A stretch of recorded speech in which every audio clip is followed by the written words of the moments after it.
सदनाम मोहम्मद से खुशबुए वफा आती है, उनके रोज़े से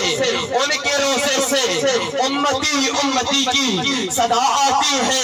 काश बैठे हो हम भी मदीने की गलियों में, जो मदीने की गलियों में बैठना चाहता है इस शेर के आखिर में हाथ उठा के सुभान अल्लाह कह दे।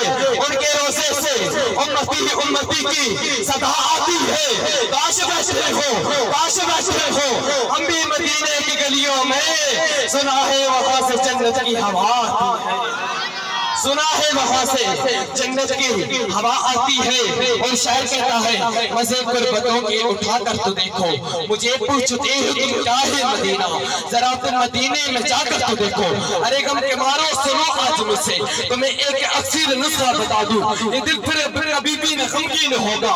नबी की मोहब्बत बसा कर तो देखो, वाकई नबी क्या फरमान देखो, हमारे लिए है ये पैगाम में लाया।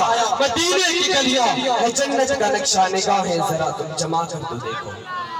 मदीने की गलियां है जन्नत का नक्शा, निगाहें जरा तुम जमा कर तो देखो। हमें नाते रसूल मकबूल पेश